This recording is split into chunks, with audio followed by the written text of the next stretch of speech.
चलो आ जाओ, नेक्स्ट टॉपिक स्टार्ट करें। Everyone guys ready? ठीक है, ओके चलो। Variation in supply, variation in supply में क्या होगा आपका? अगर सिर्फ और सिर्फ एक प्राइस, देखो प्राइस अगर बढ़ेगी ना तो सप्लाई बढ़ेगा, तो अगर सिर्फ और सिर्फ, और बहुत सारे फैक्टर्स है जिसके कारण सप्लाई बढ़ता है, ठीक है, मतलब प्राइसेस बढ़ेगा सप्लाई बढ़ेगा ये तो ठीक है, लेकिन ऐसे बहुत सारे फैक्टर्स हैं जिसके कारण तुम्हारा सप्लाई बढ़ता है या कम होता है। मेमोरी टेक्निक क्या है उसका? दो प्राइस से प्रोडक्शन करेंगे टिंगो का, दो प्राइस से प्रोडक्शन करेंगे टिंगो का, ये सारे इतने सारे फैक्टर्स हैं जिसके कारण तुम्हारा सप्लाई या तो बढ़ता है या तो कम होता है। ये पॉइंट क्लियर है? ओके। अगर सिर्फ और सिर्फ प्राइस के कारण, सिर्फ और सिर्फ प्राइस के कारण क्वांटिटी सप्लाइड अगर चेंज होता है ना, तो वो क्या हो जाएगा तुम्हारा?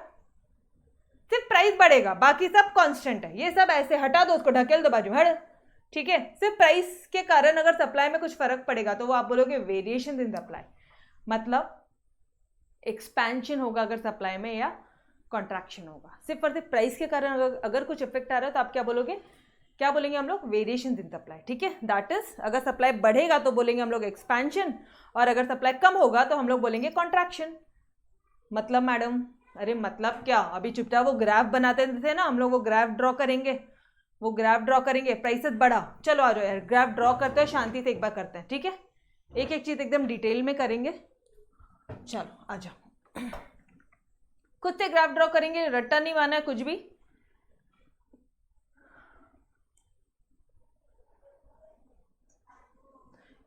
एक मिनट रुको, पहले एक काम करती हूँ, मैं आपको यहीं से दिखाती हूँ, आपको अच्छे से समझ में आएगा। पहले रीड आउट करते हैं स्टार्टिंग का जो भी कुछ है। व्हेन क्वांटिटी सप्लाइड, जो क्वांटिटी सप्लाइड है मतलब वो क्या बोल रहा है पता है क्या? क्वांटिटी सप्लाइड फॉल, या तो वो फॉल होगी या तो वो बढ़ेगी due to change in price. Price अगर बढ़ रही है कम हो रही है, तो क्वांटिटी सप्लाइड अगर बढ़ रही होगी कम हो रही होगी, उसे हम लोग बोलेंगे वेरिएशन इन सप्लाई। और सिर्फ प्राइस को लिया मतलब अदर फैक्टर्स क्या हो जाएंगे dear? Other factors remaining constant. यहाँ तक क्लियर एवरीवन? ठीक वैसे ही जैसे वेरिएशन इन डिमांड था वैसे ही आपका वेरिएशन इन सप्लाई है, ठीक है, ओके। अब यहाँ पे वो छोड़ो अभी, हाँ, अगर प्राइस, पहले प्राइस था P1, जब प्राइस P1 था ना तो क्वांटिटी सप्लाइड Q1 था मैडम।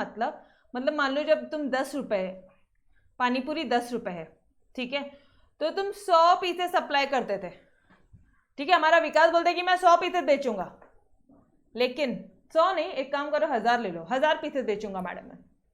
लेकिन जैसी प्राइस बढ़ गई 20 रुपये हो गई, तो हमारा विकास बोलता है कि मैडम अब तो मैं 2000 बेचूंगा क्योंकि मेरे को बहुत ज्यादा प्रॉफिट होने वाला है। ये समझ में आया क्या? ठीक है, चलो आ जाओ प्लॉट करते हैं इसे। ये है तुम्हारा 10 रुपये, ये है तुम्हारा 20 रुपये, ये है तुम्हारा 1000। पहले वो 1000 बेचता था, 1000 पूरियां सप्लाई करता था, अब वो बोलता है मैं 2000 पूरियां सप्लाई करूंगा, ठीक है, या प्लेट या पूरियां जो भी समझो, ठीक है, ओके। तो गई अगर इसको मुझे प्लॉटिंग करनी है तो ये यहाँ से प्राइस आया आया आया, ये लो इधर इसको पकड़ो, और ये यहाँ से आया नीचे से आ रहा ऊपर ऊपर ऊपर ऊपर ऊपर, ये बीच का एक पॉइंट बन रहा है, ठीक है। वैसे इसी को भी ये 20 को प्लॉट करो, ये इधर से आया और ये Q2, ये 2000, ये पॉइंट बना, तब देख रहे हो ये एक ही सप्लाई कर्व में दो पॉइंट है A एंड B। ये जो A एंड B है ये दो क्या बोलते हैं, एक ही सप्लाई कर्व में दो पॉइंट्स हैं। ये समझ में आ रहा है सभी को? यस और नो? तो अब आपको मैं क्या बोल रही हूँ, वेरिएशन जो होगा ना सप्लाई का, वो मूवमेंट होगा along the same supply curve. Same एक ही सप्लाई कर्व में अगर मूवमेंट हो रहा होगा, ऊपर जा रहा है तो आप बोलोगे एक्सपेंशन, और नीचे जा रहा है तो आप बोलोगे कॉन्ट्रैक्शन। समझ में आया क्या? ये ऊपर गया रे, पॉइंट ए था पहले 10 पे 1000, ये लो ये तुम्हारा 10 पे 1000 ये वाला पॉइंट था, अब ये वाला पॉइंट हो गया, पॉइंट बी हो गया है, तो अब ये मूवमेंट हुआ ए से बी में, तो आप क्या बोल रहे हो इसको? एक्सपेंशन हो रहा है सप्लाई का। समझ में आया एवरीवन? क्लियर? अरे डन डन डन, क्लियर हुआ? यस? श्रद्धा क्या बोल रही है? नहीं मैडम, श्रद्धा क्या बोल रही है? क्लियर हुआ? ओके, चलो आ जाओ, अब हम लोग रीड आउट करते हैं, ठीक है। एक्सपेंशन ऑफ सप्लाई मतलब होता है राइज इन क्वांटिटी सप्लाइड, ये देखो राइज हुआ क्वांटिटी सप्लाइड में due to rise in its price alone. Obviously variation में सिर्फ और सिर्फ प्राइस अलोन का ही तो फैक्टर होता है, ठीक है। अच्छा यही बात अगर मुझे कॉन्ट्रैक्शन में लिखना है तो मैं क्या बोलूंगी, क्वांटिटी सप्लाइड क्या हो जाता है, यहां तो बढ़ रहा है वहां पे फॉल हो जाएगा due to decrease in price. समझ रहे हो, अरे प्राइस कम होगा तभी तो क्वांटिटी सप्लाइड फॉल होगा। प्राइस बढ़ा है यहाँ पे प्राइस 10 रुपए से 20 रुपए हुआ है, तभी तो मेरा क्वांटिटी सप्लाइड भी बढ़ा है। जैसा नो, ठीक है। एग्जैक्टली यहाँ पे आपका in short law of supply ही है, एलओएस काम कर रहा है, ठीक है। लॉ ऑफ सप्लाई ही काम कर रहा है, ठीक है। आपके अल्फ्रेड मार्शल का लॉ ऑफ सप्लाई, लेकिन सप्लाई पॉल सैमुअल्सन जी का डेफिनेशन, ठीक है, याद आ रहा है। ओके, पहले मुझे यहां तक बता दो, क्या हर एक बच्चे को यहां तक क्लियर है क्या? Every students clear till here? पक्का से कोई कंफ्यूजन नहीं हो रहा? एक जरा सी भी कंफ्यूजन की गुंजाइश नहीं है ना माइंड में? जरा सा भी नहीं है ना? नो, ओके, ठीक है, आ जाओ। अब देखो, फिर हम लोग ग्राफिकल रिप्रेजेंटेशन करेंगे। वहां पे हम लोग बोलेंगे कि भाई एसएस जो है वो सप्लाई का है, वाई एक्सिस में प्राइस है, एक्स एक्सिस में मेरा ये ग्राफ देखो, यहाँ पे जो मैं लिख रही हूँ क्वांटिटी सप्लाइड है, ये चीज हो गई। अच्छा एक्सप्लेनेशन क्या बोलोगे, व्हेन द प्राइस फ्रॉम, जब प्राइस बढ़ रही है P1 से P2 पे तो क्वांटिटी सप्लाइड बढ़ गया है Q1 से Q2 पे। जब 10 से 20 बढ़ा तो 1000 से 2000 हो गया। क्या हुआ है, बढ़ा है ना, तो यहाँ क्या लिखोगे, राइजेस, प्राइस भी बढ़ा, क्वांटिटी सप्लाइड भी बढ़ा। सिंपल, जो हुआ है वही लिखा हमने, यहाँ तक भी कुछ नया नहीं था। तो इसका मतलब there is an upward movement on the demand curve, on the supply curve होगा। There is an upward movement on the supply curve, ये नोट्स में करेक्ट कर लेना, ठीक है। There is an upward movement on the supply curve from point A to B which represents expansion of supply, जिसका मतलब क्या हो रहेगा, सप्लाई एक्सपैंड हो रही है। अगर थोड़ा सा डिमांड कर्व ध्यान में आ रहा होगा ना आपको, तो उधर नीचे से एक्सपेंशन होता था, यहाँ पे सप्लाई कर्व में एक्सपेंशन हो रहा है, ध्यान में आ रहा है, क्लियर, ओके। अपवर्ड मूवमेंट है लेकिन on the same supply curve. अब ये बहुत इंपॉर्टेंट पार्ट है, ये पार्ट ऐसा है ना जहाँ पे अच्छे गलतियां करके आते हैं। सप्लाई कर्व में ही एक्सपेंशन हो रहा है, सप्लाई कर्व में ही कॉन्ट्रैक्शन आ रहा है। वापस से बोलो मेरे साथ में, सप्लाई कर्व में क्या हो रहा है, बढ़ रहा है, ए से बी में गया ऑब्वियसली, और बी से ए में गया। अच्छा मुझे एक बात बताना, क्या मैंने खुद ने बनाया क्या ये, कि ऑटोमेटिकली वही हो रहा है? अरे बाबा, ये लो वापस से ग्राफ बनाओ। अरे बाप रे, वापस से ग्राफ बनाओ एक बार, और अब आप बताओ पहले प्राइस कितना है, 10 पे तुम कितना पूरियां बेचते थे, 100, 1000, और जब 20 हो गया प्राइस बढ़ गया तो क्वांटिटी सप्लाइड कितना बेच रहे हो, 2000। बस प्लॉट करो इसको। मैम ये रहा 10, ये रहा 20, ठीक है। मैम ये रहा 1000, ये रहा 2000, ठीक है जी, कर लो प्लॉटिंग करो ज़रा। मैम ये तो ये आ गया है ना, ये हो गया पॉइंट ए मैम, हाँ जी, और 20 वाला मुझे बताओ, मैं खुद कर रही हूँ या अपने आप वैसे बन रहे हैं यार, अपने आप वैसे बन रहे थे, हमारी क्या चीज़ है, हमारी क्या गलती? ये लो सप्लाई का वैसे, यस और नो, क्लियर। अगर पॉइंट ए से बी में जाएगा तो आप क्या बोलोगे, एक्सपेंशन। और अगर पॉइंट बी से पॉइंट ए में आया, मान लो यही डायग्राम में अगर मैं बोलती हूँ कि पहले प्राइस है, अब मैं एकदम उल्टा करूँ, पहले 20 रुपए प्राइस थी, तब 2000 यूनिट विकास बेचता था, 2000 मान लो पूरिया बेचता था। अब जब 10 रुपए हो गई ये प्राइस, तो विकास बोलता है मैडम अब मैं 1000 ही बेचूंगा क्योंकि मेरे को कोई प्रॉफिट नहीं होता। ऑब्वियसली लॉ ऑफ सप्लाई काम कर रहा है ना, हाँ जी मैडम वो तो करेगा ही, ठीक है। चलो आ जाओ प्लॉटिंग करो अभी इसको वापस से। अब क्या बोलोगे, पहले बी था, अब क्या हो गया, पॉइंट ए हो गया, अब कम हो गया मैडम, ये कम वाले को क्या बोलोगे पता है, आप कॉन्ट्रैक्शन बोलोगे, कॉन्ट्रैक्शन ऑफ सप्लाई। और ये ध्यान रखना ये सेम सप्लाई कर्व में होता है, सेम सप्लाई कर्व, क्लियर। ए से बी में गया एक्सपेंशन, बी से ए में आया कॉन्ट्रैक्शन, क्लियर एवरीवन, क्लियर, पक्का क्लियर, दोनों एक साथ हो गया आपका। चलो आ जाओ फटाफट से नोट्स में रीड आउट कर लेते हैं। कॉन्ट्रैक्शन में क्या बोलेंगे हम लोग, कॉन्ट्रैक्शन ऑफ सप्लाई मतलब फॉल हो जा रही है सप्लाई। अगर प्राइस फॉल हो गई due to fall in price alone, price fall हो गई 20 रुपए से 10 रुपए हो गया, तो 2000 से 1000 हो गया। प्राइस फॉल हो गई तो सप्लाई भी फॉल हो गया। यहाँ तक clear? Other factors constant. Obviously अगर सिर्फ और सिर्फ प्राइस है तो अदर फैक्टर कांस्टेंट ही होंगे। ऐसे सप्लाई कर्व है, वाई एक्सिस प्राइस है, एक्स एक्सिस क्वांटिटी सप्लाइड है। हाँ, अब प्राइस फॉल हो रहा है मतलब P1 से P2 जा रहा है और Q1 से Q2 जा रहा है, ठीक है। Downward movement on the same supply curve, point B से पॉइंट ए में जा रहा है, पॉइंट बी से पॉइंट ए में जा रहा है। इसको आप क्या बोल रहे हो? इसको आप बोल रहे हो कॉन्ट्रैक्शन। That's it. यहाँ लिख लो, that is from point B to point A on the same supply curve. जितना बढ़ाना आंसर बढ़ाओ, कोई दिक्कत वाली बात नहीं है। On the same supply curve, S S, done done, clear everyone, पक्का क्लियर। एक्सपेंशन बोला तो ऊपर, समझ में आ रहा? सेम सप्लाई कर्व में ऊपर गया, और कॉन्ट्रैक्शन बोल रहा तो सेम सप्लाई कर्व में नीचे गया। क्लियर हुआ? ठीक है, चलो आ जाओ। अब बात करते हैं चेंजेस इन सप्लाई। मुझे एक बात बताओ, वेरिएशन में अगर प्राइस के कारण इफेक्ट होता था तो यहाँ पे चेंजेस इन सप्लाई में अदर फैक्टर्स चेंज होंगे। अदर फैक्टर्स क्या होंगे? बोलो ना मेरे साथ में, चेंज होंगे। अदर फैक्टर्स में चेंजेस होंगे। ये समझ में आ रहा है क्या? ठीक है, मतलब प्राइस क्या हो जाएगा? अगर ये चेंज होगा तो फिर प्राइस कांस्टेंट रहेगा। वो आराम से बैठा भी, ठीक है। अभी हरीश सर आपके आराम से बैठे हुए हैं क्योंकि उनका लेक्चर नहीं है आज, ले लिया उन्होंने लेक्चर ऑलरेडी, ठीक है।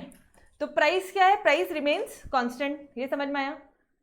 It is known as changes in supply. इसे हम लोग क्या बोलेंगे? Changes in supply. मतलब जब अदर फैक्टर्स में चेंजेस होंगे, अदर फैक्टर्स में चेंजेस होंगे, अदर फैक्टर्स में चेंजेस होने के कारण सप्लाई या तो बढ़ रहा है या तो कम हो रहा है, या तो बढ़ रहा है या तो कम हो रहा है। अदर फैक्टर्स में चेंजेस मतलब मैडम नहीं समझ में आ रहा? अरे आपको अदर फैक्टर्स क्या क्या थे बताओ मुझे जल्दी जल्दी से। दो प्राइस पे क्या करोगे आप? दो प्राइस पे प्रोडक्शन करोगे, प्रोडक्शन करोगे टिंगो का, यस और नो।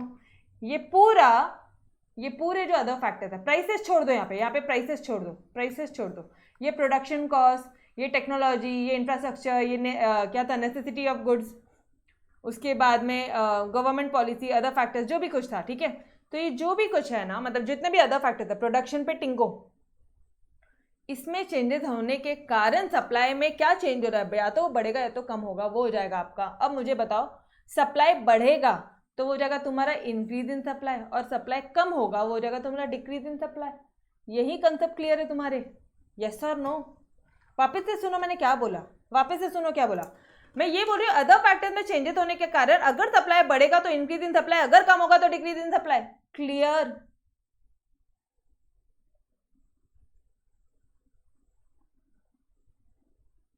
समझ जाओ आपको मैं क्या बोल रही हूँ। अदर फैक्टर्स में चेंजेस होने के कारण अगर सप्लाई बढ़ रहा है ना, इंक्रीज इन सप्लाई, कम हुआ डिक्रीज इन सप्लाई। करना क्या इधर? बहुत इजी है, ठीक है। आ जाओ इधर,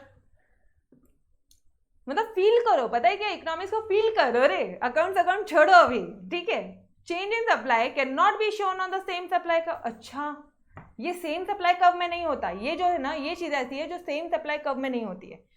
ये जो होगा, it is shown by a shift in the original supply curve. मतलब ओरिजिनल सप्लाई कर्व में ना थोड़ा सा शिफ्ट दिखेगा आपको, ठीक है। चलो देखेंगे, वो अपना खुद ही बन जाएगा, अपन को रट्टा मारने की जरूरत नहीं है, ठीक है। ओके, अब मुझे एक बात बताओ, it refers to rise in quantity supplied. Quantity supplied बढ़ रहा है due to favourable changes in other factors और प्राइस कांस्टेंट। अब सुनो मेरी बात,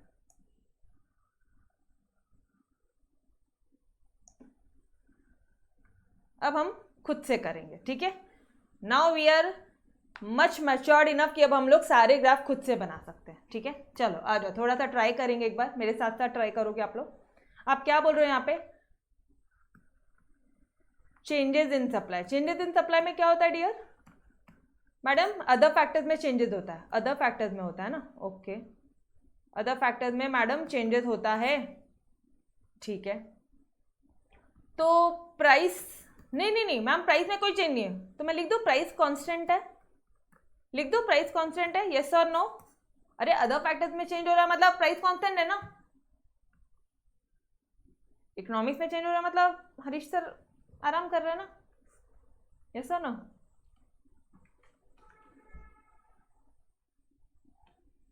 हाय everyone, yes, why so late? चलो आ जाओ, ये क्लियर हुआ पक्का? बताओ ना मुझे यार, जल्दी जल्दी से बताओ ना, ये 2 पॉइंट क्लियर हुए क्या? अदर फैक्टर्स में चेंजेस मतलब प्राइस कांस्टेंट। कैसे हंसते ना। चलो ठीक है, प्राइस कांस्टेंट बोल रहे हो तुम, मतलब ये लो मैंने प्राइस कांस्टेंट रखी, मतलब अगर मतलब प्राइस 10 रुपए ही है, 10 रुपए ही प्राइस है, और 10 रुपए में हम लोग पहले हजार क्वांटिटी सप्लाइड करते थे, लेकिन आज अदर फैक्टर्स में चेंजेस होने के कारण, मतलब प्राइस तो 10 ये ही है, मान लो यहाँ पे कुछ फैक्टर्स चेंज हो गए, 10 रुपए ही प्राइस है तो उसमें तो कोई दिक्कत वाली बात नहीं, क्वांटिटी सप्लाइड एकदम से बढ़ गया रे,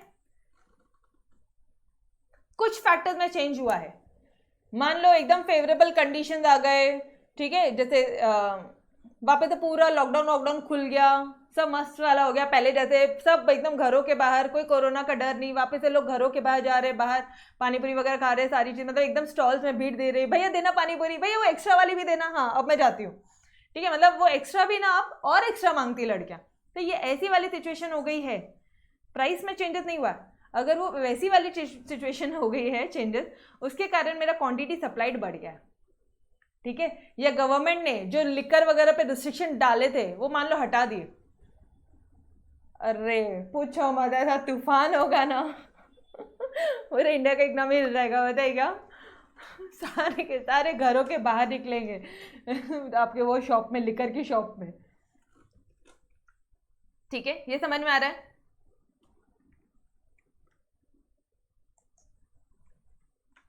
चलो यहां तक क्लियर हुआ, मतलब अदर फैक्टर में कुछ चेंजेस हो रहे हैं, आप सोचो आज जो लिकर पे जो टैक्स रेट है, वो टैक्स रेट अगर गवर्नमेंट ने 0 कर दिया, ऐसा सप्लाई होगा ना रे, ऐसा सप्लाई होगा ना जिसकी कोई हाइट नहीं, गवर्नमेंट ने बैन हटा दिया, लाइसेंस वाइसेंस हटा दिया, प्राइस तो उतनी रुपए है, मान लो प्राइस जो है ना वो 10 रुपए ही है, 10 रुपए में ही वो लिकर की बॉटल मिलती है, लेकिन लेकिन लेकिन मतलब जितने भी लोग पीते होंगे ना वो सब के सब घरों के बाहर, और एकदम से लाइन लगेगी दुकानों में, वापस से वो पहले वाला सीन देखने मिलेगा जो अपन लॉकडाउन में देखे थे, कि दारू की दुकान के सामने इतनी सारी लाइन है, अरे यस सर नो, समझ रहे हो कंसेप्ट? समझो ना रे, कंसेप्ट समझा क्या?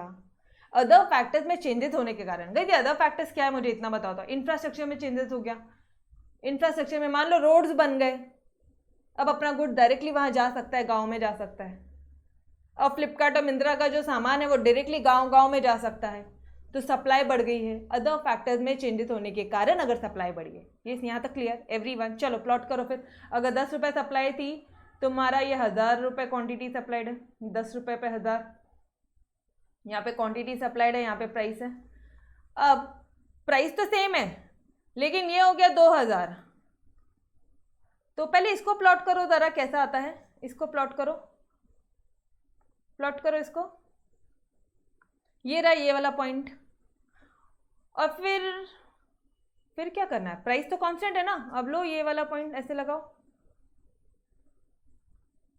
कंफ्यूजन किस बात की रे, आता तो है सब, तुमको सब आता है, सारी चीजें आती है, अभी मुझे बताओ क्वांटिटी सप्लाइड ये ऐसा जा रहा है, सॉरी ये एक ये बना और एक ये वाला बना, यस और नो? बने दो सप्लाई कब, S1 S1 S2 S2 खुद से बने, यस और नो? क्वांटिटी सप्लाइड क्या हुआ यहाँ पे, इंक्रीज हो गया मैडम, इससे आप बोलोगे इंक्रीज, इससे क्या बोलोगे आप, increase in supply, clear every one of you?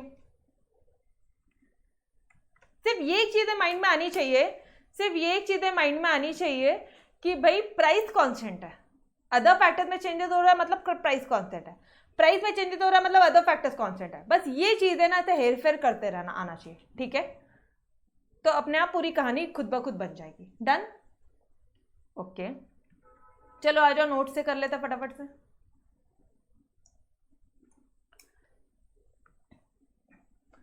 क्या बोला यहाँ पे, क्वांटिटी सप्लाइड बढ़ती है due to favourable changes in other factors, other factors में फेवरेबल चेंजेस होते हैं, जैसे कि मैंने जो बोला अभी आपको, टैक्स रेट कम हो गया, ठीक है, मतलब राह चलते हर कोई आपको नशे में मिलेगा, फिर वैसे ही कम मिलते हैं। Fall in price of inputs, technical, हाँ टेक्नोलॉजिकल अपग्रेडेशन अगर हो गया है, कुछ नया टेक्नोलॉजी लेकर आ गए हम लोग, तो उसके कारण सप्लाई बढ़ गया है, ऐसे अदर फैक्टर्स। ठीक है, वाइल प्राइस रिमेन्स कांस्टेंट, यहाँ तक तो ठीक है।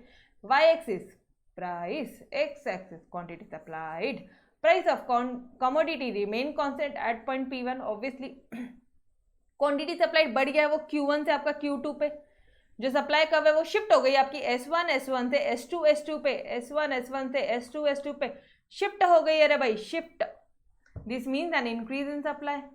क्लियर, इसका मतलब है कि सप्लाई क्या हुई, इंक्रीज हुई है। इसका मतलब आउटवर्ड शिफ्ट हुआ है सप्लाई कर्व, S1 से S2 लेफ्ट से राइट में आउटवर्ड शिफ्ट हुआ। ये लाइन ये चाहिए मुझे, ये चीज़ें को ध्यान रखना, इसको रेड मार्क करना चाहिए था मुझे, मैं नहीं कर पाई बट आप करोगे। ठीक है, अब आप, बिकॉज नोट्स अब फाइनल हो गई है, अब नोट्स में कोई चेंजेस नहीं होंगे। ठीक है, तो ये चीज़ आप रेड मार्क करोगे, आउटवर्ड शिफ्ट होगा सप्लाई का S1 से S2 में। Done every one of you, clear?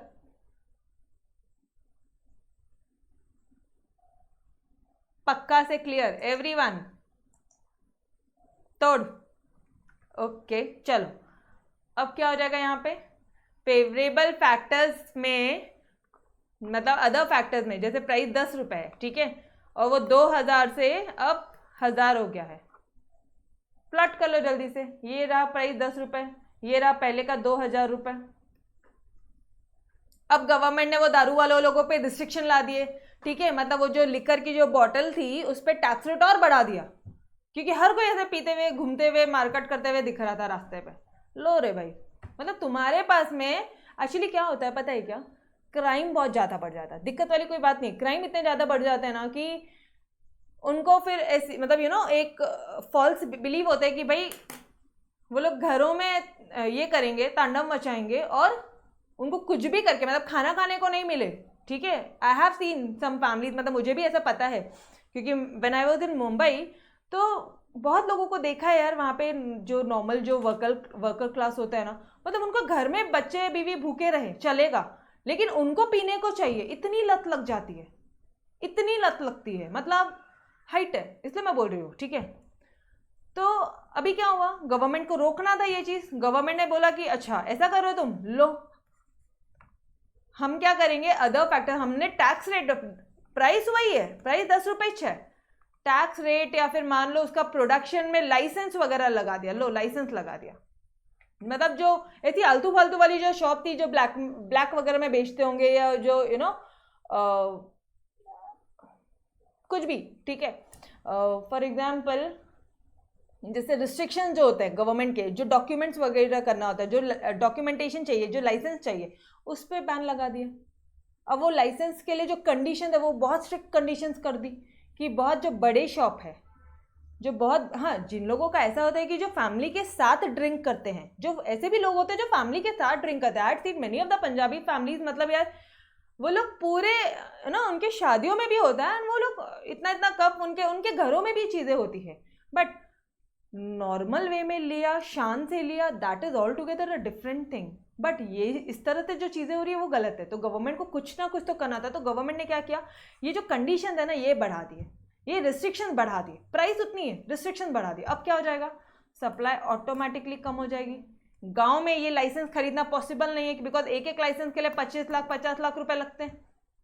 ठीक है, तो उन्होंने सप्लाई कम हो जाएगी। समझ में आ रहा है, अदर फैक्टर्स के कारण सप्लाई का कम होना। क्लियर द कंसेप्ट एवरीवन, समझ में आ रहा है? ओके, यहाँ पे यही एग्जांपल एकदम फिट बैठता है, पता है क्या, इसलिए मैं यही एग्जांपल दे रही हूँ। ठीक है चलो, it refers to the decrease in quantity supply due to unfavourable changes in other factor. अब अनफेवरेबल है ना यार, वो उन लोगों के लिए तो अनफेवरेबल है, यस सर नो, जिनका लिकर का बिजनेस है उनके लिए तो बुरी वाट लग गई होगी, बिकॉज अब उनको लाइसेंस कंपलसरी है, यू कांट सेल। ठीक है, लेकिन प्राइस कांस्टेंट है, ये तो कॉमन सेंस है। अगर अदर फैक्टर्स में चेंज हो रहा है मतलब प्राइस कांस्टेंट है। ठीक है, अगर इको की क्लास हो रही है मतलब हरीश सर फ्री बैठे, ऐसा नहीं है, वो भी कोई ना कोई क्लास ले रहे होंगे। ठीक है, समझ में आया? Okay, in diagram Y axis क्या है, अब ये अपनी रामायण पूरी, वाई एक्सिस भाई price, X axis quantity supplied, ये मैंने क्यूएस लिखा, आपने एग्जाम में शॉर्टकट नहीं करना प्लीज। हाँ, ये हाथ जोड़ के रिक्वेस्ट है, अगर ऐसा करोगे तो नंबर कट जाएंगे, फिर वो तुम्हारा आउट ऑफ वाला एम बीच में आधा छूट जाएगा, फिर बोलना मत, ठीक है। मतलब वो जो आउट ऑफ है वो डायरेक्टली 90 पे आ जाएगा, आउट ऑफ ही चाहिए, ठीक है। सिर्फ ये 2 वर्ड लिखने हैं यार, अच्छे से पेपर लिखना, ठीक है, बेहतरीन तरह से। ओके गाइस, यार कितना बेहतरीन प्रेजेंटेशन करके दिया मैंने आपको, मतलब हर एक जगह ये ममजी करके दिया है, MMGE, ठीक है। उधर में भी देखो, आप लॉ ऑफ डिमांड में भी देखो यही पॉइंट्स है, MMGE वाले ही पॉइंट्स है, ठीक है। हर एक जगह यही पॉइंट्स है, ऊपर में देखो सेम पॉइंट्स है, बस थोड़ा सा ऊपर नीचे किया है, ठीक है। तो बेहतरीन प्रेजेंटेशन करके आना। चलो आ जाओ यार, पॉइंट खत्म करते हैं। प्राइस ऑफ कमोडिटी, अच्छा जो प्राइस है कमोडिटी की वो रिमेन्स कांस्टेंट हो गया at point P1। Quantity supply decrease हो गई है Q2 से Q1, ये लो यहाँ से वो यहाँ पे डिक्रीज हो गई है, ये डिक्रीज हो गया है। तो पहले कर्व कौन सा बनता था, पहले ये वाला कर्व बनता था, नहीं पहले Q2 वाला पहले था, ये 2000 वाला पहले था, अब 1000 हो गई है ना, अब 1000 हो गई, अब ये वाला कर्व बनेगा। तो पहले ये वाला, ये रहा सप्लाई का, अब ये वाला, मतलब यहाँ से यहाँ शिफ्ट हुआ, मतलब इनवर्ड शिफ्ट हुआ, ये रेड मार्क होना चाहिए था, ठीक है। मतलब S2 से S1 से ये, अच्छा इसको अभी इन्होंने S1 दे दिया, ये आप अपने मन से कर सकते हो, इसको रट्टा नहीं माना है कि मैडम इसको S1 ले या इसको S1, अरे जिसको लेना उसको लो, बस जो यहाँ लिख रहे हो, जो प्रेजेंट कर रहे हो उसको अच्छे से करना। अंडरस्टैंडिंग इंपॉर्टेंट है, रट्टा मारो इंपॉर्टेंट नहीं है, ठीक है। मतलब इनवर्ड शिफ्ट हो रहा है, यहाँ से अंदर शिफ्ट हो रहा है, या आप इसको S1 नाम दो और इसको S2 दो, चलेगा, इसको S2 दो, इसको S1 दो, चलेगा, कोई दिक्कत वाली बात नहीं। क्लियर हुआ कंसेप्ट एवरीवन? तो क्या हो रहा है गाइस, इनवर्ड शिफ्ट हो रहा है, सप्लाई कम हो रहा है, ठीक है। क्वांटिटी सप्लाइड कम हो रहा है तो इनवर्ड, और इंक्रीज हो रहा है तो आउटवर्ड शिफ्ट, ये ध्यान रखना। कई बार आपको ऐसे फिलअप्स में क्वेश्चन पूछेगा, increase in supply, there is an outward shift in the supply curve, तो क्या बोलोगे, तुरंत माइंड में क्लिक होना चाहिए increase in supply, inward shift हो रहा है, तुरंत माइंड में क्लिक होना चाहिए decrease in supply. Done everyone? पक्का?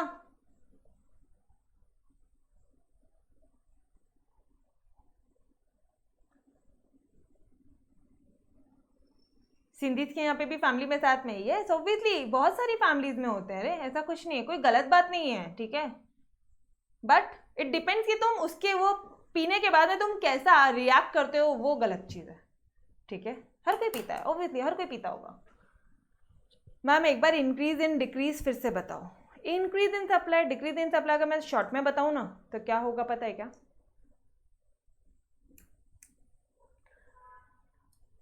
श्रद्धा इधर देखो, अब वापस से एक बार, ठीक है। 10 रुपए प्राइस थी, सबसे पहले बात तो श्रद्धा मुझे ये बताओ, ये यहाँ पे ये चेंजेस इन सप्लाई है, मतलब यहाँ पे आपके अदर फैक्टर्स चेंज होंगे, मतलब यहाँ पे आपके प्राइस कांस्टेंट बैठे हैं, उधर प्राइस कांस्टेंट बैठे हैं, यस और नो? अदर फैक्टर्स चेंज हो रहा है, प्राइस कांस्टेंट है, समझ में आ रहा है? ठीक है, बताती हूँ। तो जब 10 रुपये प्राइस था, मतलब ये यहाँ पे है, ठीक है, तो 1000 रुपये था, मतलब ये पॉइंट से, अब ध्यान से देखो, ये पॉइंट ए से पॉइंट बी पे गया, ये 10 पे 1000, फिर 10 पे 2000, तो पॉइंट तो यही मिले, ए और बी मिले, मतलब ये ए से जब बी में जाएगा तो इंक्रीज इन सप्लाई, और जब पॉइंट बी से पॉइंट ए में आएगा decrease in supply, point A से पॉइंट बी में जाएगा तो आप बोलोगे आउटवर्ड शिफ्ट, पॉइंट बी से पॉइंट ए में जाएगा तो आप बोलोगे इनवर्ड शिफ्ट। क्लियर? ये आउटवर्ड शिफ्ट मतलब इंक्रीज हो रहा है सप्लाई। यहाँ देखना श्रद्धा, यहाँ देख के बात कर, ये 1000 से 2000 में गया श्रद्धा, इधर देखो, कंफ्यूज मत हो रे, ये 1000 से ये क्वांटिटी सप्लाइड की बात हो रही है ना, तो इसको देखने का, 1000 से 2000 पे गया, क्या हुआ, इंक्रीज हुआ, और जब 2000 से 1000 पे गया तो डिक्रीज हुआ। Done? Now clear everyone? Third? Yes, okay, चलो जी, we have finish your chapter. I was worried कि भाई होगा नहीं होगा, नहीं फिनिश नहीं हुआ, अरे तेरी, चलो आ जाओ, करना तो है, चलो आ जाओ करना है, ठीक है। अब बात आती है कॉस्ट कंसेप्ट की। कॉस्ट कंसेप्ट क्या होता है? सिंपल है रे भाई, खर्चे की यहाँ पे बात आती है तो 3 टाइप के खर्चे होते हैं हमारे। एक होता है हमारा मोटा मोटा खर्चा, टोटल खर्चा, टोटल खर्चा। एक होता है कि मान लो ना क्या हुआ है, देखो अभी हरीश सर ने ना 3 फोन ऑर्डर किए। मैम 3 फोन क्यों? 3 नहीं, 4 फोन ऑर्डर किए, ठीक है। वो चुन्नू मुन्नू हुए, उनके लिए भी तो फोन ऑर्डर करेंगे ना, एक उनके लिए, एक उनके वाइफ के लिए, और एक वो चुन्नू मुन्नू के लिए। तो ऐसे 4 फोन ऑर्डर किए, उनके लिए, उनके वाइफ के लिए, वो चुन्नू मुन्नू के लिए, ठीक है। 4 फोन ऑर्डर किए, तो चारों फोन खरीदने का टोटल खर्चा, टोटल कॉस्ट, मान लो 1 लाख रुपीस के फोन ऑर्डर किए, ये लो 4 लाख रुपए टोटल खर्चा। अब मुझे एक बात बताओ, ये जो चुन्नू मुन्नू के लिए, जो ये जो मुन्नू है उसके लिए जो फोन ऑर्डर किया था उसका कितना खर्चा? सिर्फ वो मुन्नू वाले फोन का कितना खर्चा? मैडम 1 लाख रुपए। क्या किया वो? मार्जिनल कॉस्ट, एडिशनल कॉस्ट लगा। समझ में आ रहा है क्या? एडिशनल कॉस्ट हुआ, ये समझ में आ रहा है? बोलो ना, यस, क्लियर। टोटल आपके हरीश सर ने 4 फोन ऑर्डर किए हैं, ठीक है। एक उनके लिए, एक उनके वाइफ के लिए, एक वो चुन्नू मुन्नू के लिए। अरे आपको पता नहीं है क्या? 2 हुए हैं, एक नहीं है, 2 हुए हैं, ठीक है। ये साइज नहीं है, ठीक है। तो चारों फोन लिए उन्होंने 1-1 लाख के, तो टोटल खर्चा कितना हुआ? अगर किसी ने पूछा टोटल खर्चा बता रहे भाई, 1 लाख रुपए। और वो मुन्नू वाले फोन का 1 लाख, और वो चुन्नू वाले फोन का वो भी 1 लाख, ठीक है। तो वो क्या है? चुन्नू और मुन्नू वाला फोन जो मैं पूछ रही हूँ आपसे, क्या वो मार्जिनल कॉस्ट है? कौन सा कॉस्ट है? बोलो ना यार, मार्जिनल कॉस्ट, ठीक है। मार्जिनल कॉस्ट, मार्जिनल मतलब होता है एडिशनल यूनिट के लिए जो एडिशनल खर्चा लगा। मतलब मान लो हरीश सर ने ना 3 फोन लिए हैं, 3 फोन लिए थे, 3 फोन का 3 लाख रुपए लगा, और वो अभी एक और फोन खरीद रहे हैं, ठीक है। एक फोन और खरीदा उन्होंने, एक फोन और खरीदा, मतलब टोटल 4 फोन हो गए उनके पास में। ये जो एक फ़ोन है इसका भी 1 लाख रुपए है, और ये टोटल मिला के 4 लाख रुपए हो गया। तो मैं आपसे ये बोल रही हूँ कि मुझे एक बात बताओ, ये जो अभी वाला जो फ़ोन खरीदा ना ये चुन्नू के लिए, उसका कितना पैसा? वो चुन्नू वाले फ़ोन का पैसा कितना? चुन्नू वाले फ़ोन के लिए कितने पैसा हुआ? कितना कॉस्ट लगी? एडिशनल कॉस्ट कितनी लगी? एडिशनल कॉस्ट कितनी लगी ये बताओ मुझे। आप बोलोगे 1 लाख रुपए, यस और नो, यही बोलोगे। तो ये 1 लाख रुपए क्या होगा पता है क्या? आपको पता है ये जो चीज़ है ना, कहाँ गया ये जो चीज़ है ना, ये जो 4 लाख है ये हो गया आपका टीसी, टोटल कॉस्ट। ये जो 1 लाख रुपए ये आपका मार्जिनल कॉस्ट, ठीक है। और अगर मैं ऐसा बोलती हूँ कि यार ऑन एन एवरेज एक फ़ोन कितने का आया, अगर मैं भैया से बात करूँ कि भैया कितने का आया एक फ़ोन, आपको 4 फ़ोन खरीदे, ओ तेरी, एक फ़ोन कितने का आया? वो बोलते 1 लाख रुपए का आया। कैसे किया उन्होंने किया एवरेज कॉस्ट में, उन्होंने किया total phone 4 lakh divided by 4, total number of cost divided by total number of units, average. Clear everyone? Clear हुआ? यस, इसमें भी एवरेज, मैथ्स की तरह। क्लियर हुआ? इजी था कंसेप्ट, कुछ भी नहीं है, ठीक है। ओके, अब बात आती है, कहीं से भी एग्जाम्पल ढूंढ के लाते हैं ना हम लोग, मतलब हाइट हमारी भी अभी सीरियसली कभी भी कुछ भी, ठीक है। ओके, टोटल कॉस्ट क्या आता है? Total amount incurred on the factors of production, मतलब ये आपके लकी पे जो भी कुछ फैक्टर्स पे मतलब इनकर हुआ होगा। मतलब अरे लैंड के लिए हमने रेंट दिया होगा, लेबर के लिए हमने वेजेस दिया होगा, ठीक है, कैपिटल के लिए हमने इंटरेस्ट दिया होगा, और एंटरप्रीनियर को हमने प्रॉफिट दिया होगा। तो ये जो रवि पे जो भी खर्चा हुआ है, टोटल जो भी खर्चा है वो सब तुम्हारा टोटल कॉस्ट है। अब टोटल कॉस्ट में तुमने अकाउंट में पढ़ा है, ठीक है। टोटल कुछ फिक्स खर्चे होते हैं, कुछ वेरिएबल खर्चे होते हैं। जो फिक्स खर्चा है मतलब मैडम, फिक्स खर्चे मतलब जैसे रेंट देना ही पड़ेगा, ठीक है। मैंने बैंक से लोन लिया है, इंटरेस्ट देना ही पड़ेगा, ठीक है। मुझे वर्कर्स को वेजेस देने नहीं, ये वाला पार्ट यहाँ नहीं आएगा, वर्क, ये वेजेस इधर आ जाएगा, wages will be a variable cost. Ma'am क्यों? अरे वो लोग जितने घंटे काम करेंगे हम उतने ही उनको पर आवर का वेजेस देंगे। कई बार ऐसा होता है वो लोग 4 घंटे में निकल जाते हैं, कभी 8-8 घंटे काम कर लेते हैं, उनके मूड पे, उनकी एबिलिटी पे, कैपेसिटी पे, यस और नो। तो वेजेस विल बी, और ठीक है यहाँ पे वेजेस हम लोग आवरली बेसिस कंसिडर कर रहे हैं, इसलिए ये वेरिएबल है। डन, वो भी मैं आपको क्लियर करके दे रही हूँ। पता चला वहां जाके बोलते हो अकाउंट में मैडम नहीं, हमारे प्रीति मैडम ने बताया हमको वेजेस ये है, वेरिएबल है, फिक्स है, ये वेरिएबल है, ठीक है। क्योंकि मैं यहाँ पे वेरिएबल बोल रही हूँ, मैं यहाँ पे बोल रही हूँ कि ये पर आवर चेंज होगा है, पर आवर मैं आपको 100 रुपीज देने वाली हूँ, ठीक है। 1 घंटे का आपको 100 रुपये मिल रहा है काम करने का, तो ये क्या हो गया, ये वेरिएबल हो रहा है आवरली बेसिस पे। समझ में आ रहा है कंसेप्ट? Clear everyone? क्लियर?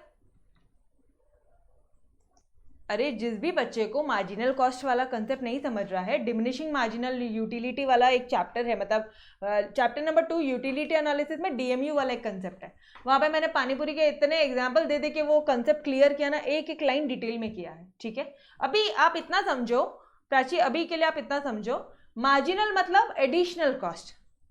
ये चौथे मोबाइल फोन लाने का कितना खर्चा हुआ प्राची? 1 लाख रुपए, तो इसे आप बोलोगे additional cost. Clear?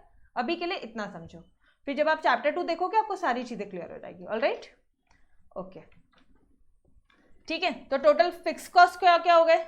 Rent, interest, machinery, और वेरिएबल कॉस्ट क्या क्या होगा? ये देखो, ये लेबर जो आप पर आवर भेज रहे हो, रॉ मटेरियल, ठीक है, जितना गुड्स बनाना है उतना ही रॉ मटेरियल लगता है, मतलब वो वेरिएबल है, ठीक है। अगर हम मुझे 5000 गुड्स बनाने हैं तो मुझे उतने ही रॉ मटेरियल लगेगा, और अगर 10,000 गुड्स बनाने हैं तो थोड़ा ज़्यादा लगेगा।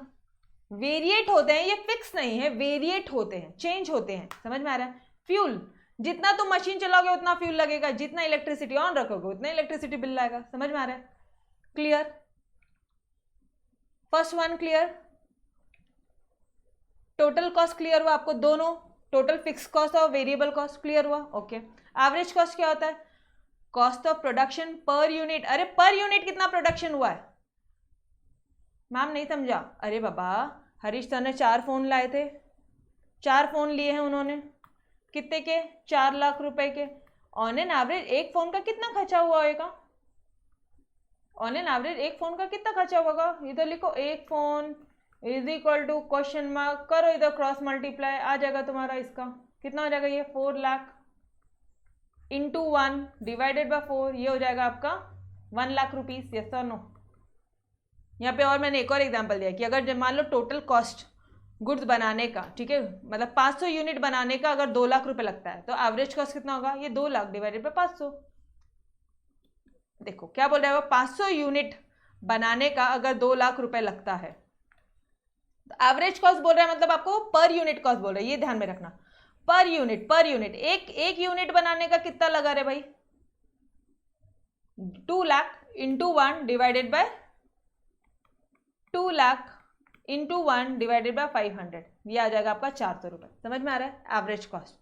मार्जिनल कॉस्ट क्या होता है? ये हमने ऑलरेडी फॉर्मूला देखा था हमारे यूटिलिटी में, याद आ रहा है? Total cost of n units minus total cost of n minus 1 unit, मतलब ये एडिशनल कॉस्ट है incurred for producing extra unit of commodity. Clear?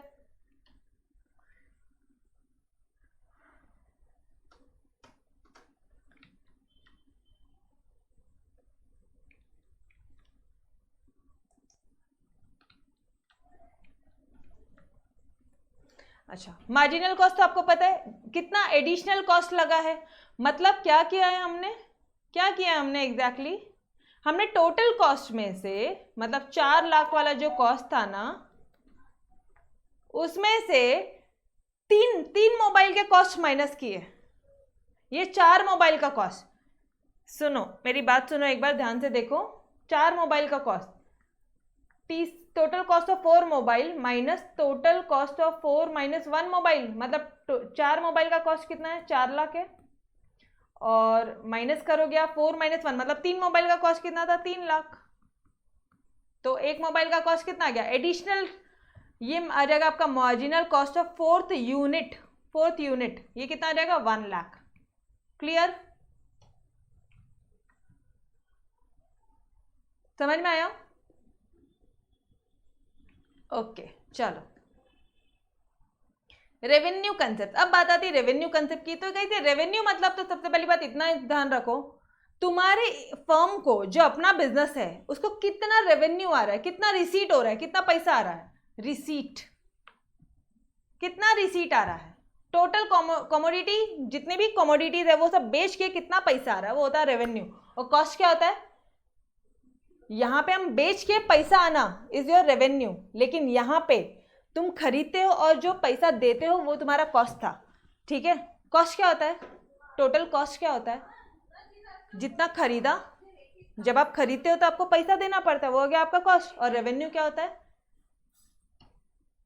और रेवेन्यू क्या होता है आपका, जो जब आप बेचते हो, जब आप बेच रहे हो सामने वाले को और जब सामने वाला आपको पैसा देता है, ठीक है। ये क्लियर हुआ। बस उसी तरह से यहाँ पे भी total revenue, average revenue, marginal revenue. Total revenue क्या हो जाएगा, टोटल कितनी क्वांटिटी बेची और कितना पैसा आया। मान लो हमने 10 यूनिट बेचे और हर एक यूनिट हमने 100 रुपए का बेचा, ठीक है। मान लो हमारा विकास ना एकदम उल्टा ही करता है, वो बोलता है कि भाई मैडम मैं 10 ही प्लेट पानी पूरी बेचता हूँ, सिर्फ 10 प्लेट, ठीक है, और 1000 रुपये मतलब 100 रुपये वो एक प्लेट का चार्ज करता है। तो उसको कितना आ गया है वो 1 घंटे का, 1 आवर, 1 आवर में ऑब्वियसली। तो 1 आवर में कितना कमा ले रहा है, टोटल रेवेन्यू कितना उसका, 1000। समझ में आ रहा है, ठीक है। एवरेज रेवेन्यू पर यूनिट कितना हो गया, पर यूनिट उसको ऑन एन एवरेज कितना मिला रे, उसको ऑन एन एवरेज कितना मिला। अगर मैं यहाँ पे ऐसे एग्जाम्पल थोड़ा सा चेंज करती हूँ, जब प्राइस 10 रुपये होती है तो मान लो हम लोग 200 यूनिट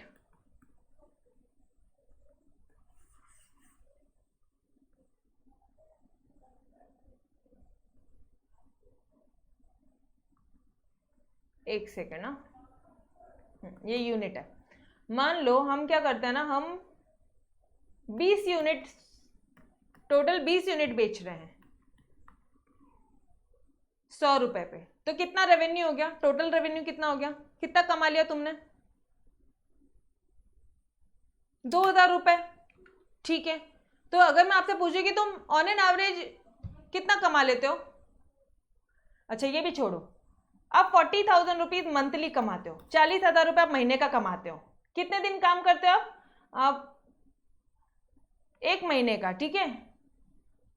या ऐसे भी मतलब है, पर 1 महीने का नहीं लेते हैं हम, ऐसे लेते हैं कि भाई मान लो आप साल में, 1 साल में ना यू हैव अ पैकेज कि भाई अब 6 लाख रुपए का आपका साल का पैकेज है, 6 लाख रुपीज आप साल में कमाते हो। तो अब मैं आपसे पूछती हूँ कि आप ऑन एन एवरेज मंथली कितना कमाते हो। आप ऐसे कई बार ऐसे क्वेश्चन पूछोगे, यार दीदी तेरा 6 लाख रुपए का पैकेज है, मतलब तेरा महीने का कितना हुआ, रुक रुक रुक रुक रुक मैं अभी कभी कैलकुलेट करती हूँ, करते हो कभी आप, महीने का कितना हुआ, वो ये हो गया पर यूनिट। यहाँ पे मैं 1 महीने का निकाल रही हूँ ऑन एन एवरेज, ये एवरेज 1 यूनिट का भी हो सकता है, 1 महीने का भी हो सकता है, 1 दिन का भी हो सकता है। समझ में आ रहा है। बट ये एवरेज वर्ड नॉर्मल टर्म्स में बहुत सारी जगह यूज होता है, बट अगर आप एवरेज रेवेन्यू की बात करोगे तो मुझे ये बताओ कि तुम 20 यूनिट के लिए जब 100 रुपए चार्ज करते हो, ठीक है, इसका मतलब आप टोटल 2000 रुपए कमाते हो। तो आप मुझे एक बात बताओ ना, एवरेज यूनिट के लिए कितना, मतलब 1 यूनिट के लिए कितना है, मतलब आप क्या बोल रहे हो डियर, 20 यूनिट आप बेचते हो तो आप 2000 रुपए कमाते हो, 1 यूनिट बेचोगे तो कितना कमाओगे, 1 यूनिट का कितना, एवरेज बोला तो हमेशा ध्यान रखना 1 यूनिट का कितना, यूनिट का कितना करना, ठीक है। तो बस क्रॉस मल्टीप्लाई कर लो, इन दोनों को क्रॉस मल्टीप्लाई कर लो, 2000 इंटू 1/20, तो ऑन एन एवरेज हम लोग कितना कमा रहे हैं, 100 रुपए। यस और नो, क्लियर। फिर अब बात आती है मार्जिनल रेवेन्यू की। On an average, on an average revenue खत्म हुआ, पक्का सभी को एवरेज रेवेन्यू क्लियर हुआ, एवरेज रेवेन्यू हुआ क्या clear, total revenue, average revenue clear हुआ। अरे मंथ में, पूरे महीने का कितना पैसा आया, वो हुआ टोटल रेवेन्यू। 1 यूनिट पे तुम कितना कमाते हो, वो हुआ तुम्हारा एवरेज रेवेन्यू। और मार्जिनल रेवेन्यू कितना हुआ, वापस से मोबाइल फोन का, अब यहाँ पे हम लोग मोबाइल फोन बेचते हैं, ठीक है। रेवेन्यू कमाएंगे ना, कमाएंगे कब, जब हम बेचेंगे, कोई चीज बेचेंगे। एक एक्स्ट्रा यूनिट बेच के हम कितना कमा रहे हैं, ठीक है। मान लो हम लोग चारों मोबाइल फोन बेचते हैं 4 लाख रुपए में और 3 मोबाइल फोन बेचते हैं 3 लाख में, तो एक मोबाइल फोन कितने में बेचा, एक यूनिट, एक एडिशनल यूनिट बेचने का इनकम बताओ ना। मार्जिनल रेवेन्यू, मार्जिनल, जिधर जिधर मार्जिनल वर्ड आया ना वहां पे लिखना additional. Net addition to total revenue by selling extra unit, एक एक्स्ट्रा यूनिट बेच के कितना हुआ, तो कितना होगा 4 lakh minus 3 lakh will be 1 lakh, simple. Clear, clear the concept. बस इसके अलावा कुछ नहीं, ये सारी एग्जांपल्स है, ये कुछ नहीं है। ये एमआर क्या है, marginal revenue of nth unit, total revenue of n unit, n क्या है नंबर ऑफ यूनिट सोल्ड, और TRN माइनस 1 क्या है total revenue of n minus 1 unit. ये सारी चीजें आपको तभी समझेगी जब आपने यूटिलिटी वाला चैप्टर किया होगा, ठीक है। डन।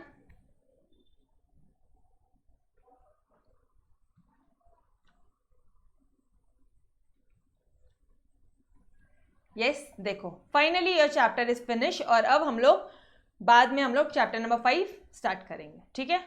इस चैप्टर में कहीं पे भी कोई भी डाउट है क्या, एक बार फटाफट से देख लो। चलो यार आ जाओ, थोड़ा सा रिविजन भी कर लेते हैं, ठीक है।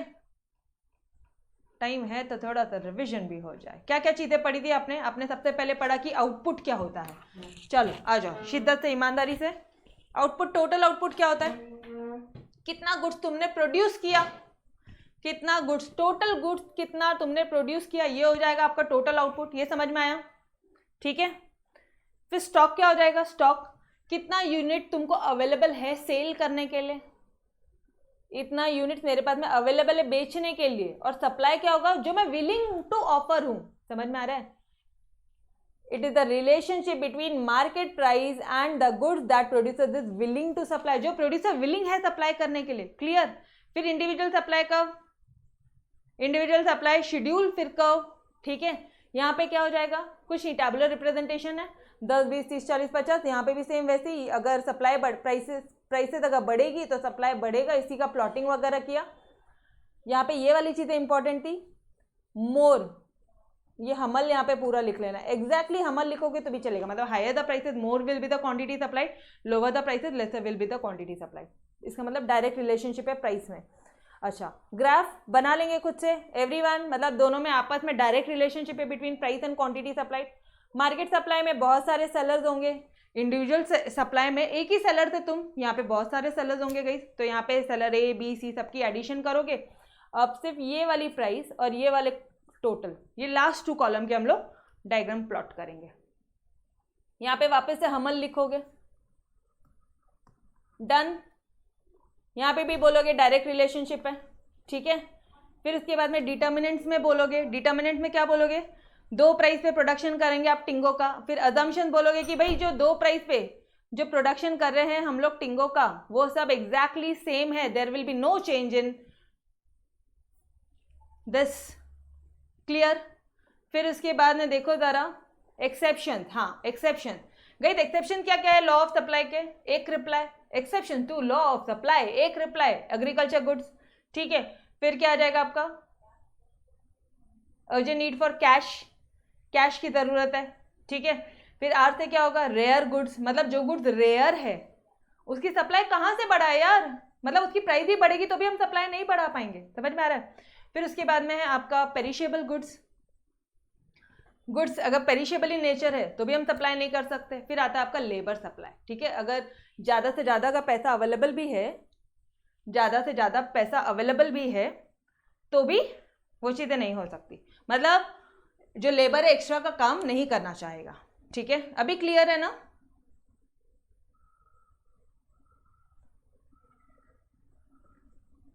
क्लियर है, बता दो फटाफट से, यस ओके, ठीक है। फिर हमने लेबर सप्लाई कर्व वगैरह ये सारी चीजें देखा था, ठीक है।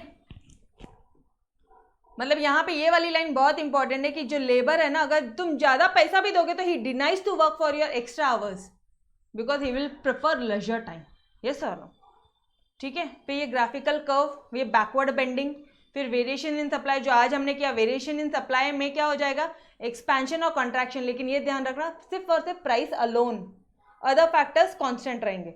और चेंजेस इन सप्लाई में क्या हो जाएंगे आपके, बोलो ना ज़रा, अदर फैक्टर्स चेंज होंगे लेकिन प्राइस जो है वो कांस्टेंट रहेगा। प्राइस अगर कांस्टेंट है तो सप्लाई कर्व इधर इधर 2 सप्लाई कर्व बनेंगे, ठीक है, उसमें इनवर्ड और आउटवर्ड शिफ्ट होगा, और ऊपर वाले में सेम सप्लाई कर्व में पूरा खेल बैठेगा, एक ही सप्लाई कर्व में पूरा खेल खेलोगे, ठीक है। फिर आपने देखा cost concept, total cost, average cost, marginal cost, total cost, अरे टोटल खर्चा, एवरेज, अरे पर यूनिट खर्चा, अरे मार्जिनल एडिशनल यूनिट पे जो खर्चा है। फिर वैसे total revenue, average revenue, marginal revenue, total कितना रेवेन्यू हो रहा है कंपनी को, एवरेज एक यूनिट पे कितना रेवेन्यू हो रहा है कंपनी को, और एक एडिशनल यूनिट बनाने के मतलब एक एडिशनल यूनिट बेचने के कारण कितना रेवेन्यू हो रहा है। मान लो उसने ऑलरेडी 98 यूनिट बेच दिए, 99th यूनिट बेचने पे ये 99th वाला इसको बेचने पे कितना रेवेन्यू हो रहा है। Clear the concept every one of you, बस दैट्स इट गाइस। तो अच्छी तरह से पढ़ेंगे हम लोग, ठीक है, ओके, चलो बाय एवरीवन, बाय बाय।